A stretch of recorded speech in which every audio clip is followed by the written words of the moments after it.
Many dreams die while suffering. When you're suffering, you give up on the very things that you wanted the most. So many people out there fail, not because they don't have the ability.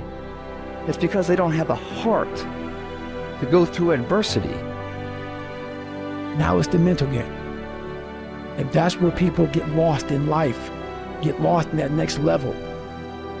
So, you know, if you take people, and I've told you this, and you expose them voluntarily to things that they are avoiding and are afraid of, you know, that they know they need to overcome in order to meet their goals, their self-defined goals. If you can teach people to stand up in the face of the things they're afraid of, they get stronger. And you don't know what the upper limits to that are, because you might ask yourself, like, if for 10 years, if you didn't avoid doing what you knew you needed to do, by your own definitions, right, within the value structure that you've created, to the degree that you've done that, what would you be like? Well, you know, there are remarkable people who come into the world from time to time, and there are people who do find out over decades-long periods what they could be like if they were who they were, if they spoke their being forward, and they'd get stronger and stronger and stronger, and we don't know the limits to that. We do not know the limits to that. And so you could say, well, in part, perhaps the reason that you're suffering unbearably can be left at your feet, because you're not everything you could be, and you know it. Now, whatever goal you have, you're going to have some opposition, you're going to have some difficulties, you're going to have some challenges, you're going to have your inner conversation telling you can't do it, and you're going to have people picking at you. You got to talk to yourself when you begin to think negative.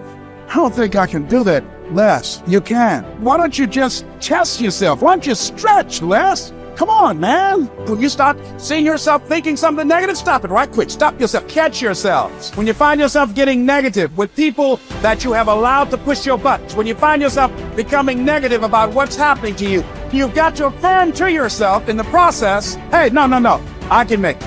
There's some way this can happen for me. As you start believing that you are worthy of good things supposed to happen to you, you develop a sense of entitlement. Good things supposed to happen to me. Working on yourself, watching that inner dialogue, it will determine the quality of your life. You chase something that you believe you deserve until you get it. And it doesn't matter what happens to you. It doesn't matter how many times you get fired. It doesn't matter how many people don't believe in you. Just go until you get it. Because if you're willing to go through all the battling you got to go through to get to where you want to get, who's got the right to stop you? Nobody. It's your right to listen to your gut. It ain't nobody's right to say no. And you earn the right to be where you want to be and do what you want to do. If you do what is easy, your life will be hard. But if you do what is hard, keep coming back again and again and again. Get up dressed every day, knowing some way, somehow, with a spirit of expectation, I can do this. If you do that over and over and over again, your life will be easy.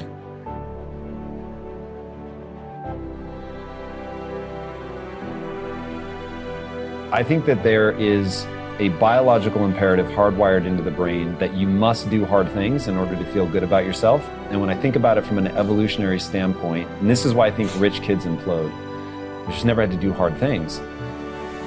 From an evolutionary perspective, I think it was just so hard to stay alive. Like for millions of years, it really was red in tooth and claw. Like to stay alive, you were kill or be killed, you were hunting, gathering, fighting other tribes. I mean, it was just crazy.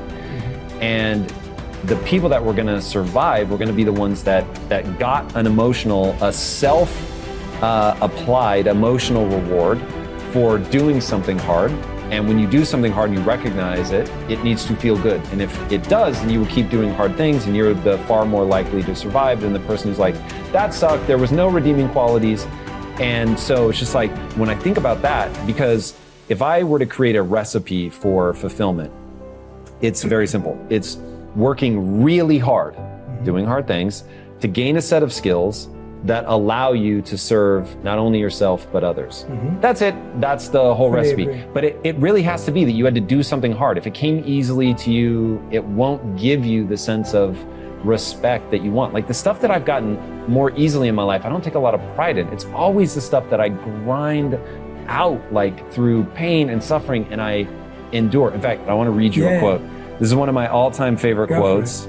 So here it is. To those human beings who are of any concern to me, I wish suffering, desolation, sickness, ill treatment, indignities, I wish that they should not remain unfamiliar with profound self-contempt, the torture of self-mistrust, the wretchedness of the vanquished.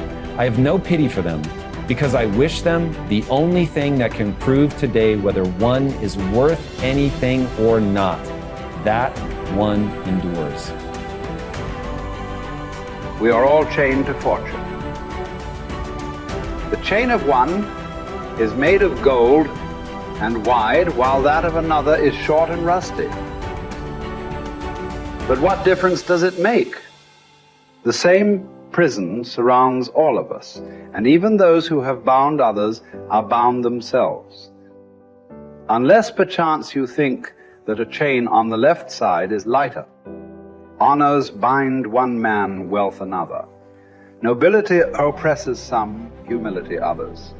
Some are held in subjection by an external power, while others obey the tyrant within. Banishments keep some in one place, the priesthood others. All life is slavery.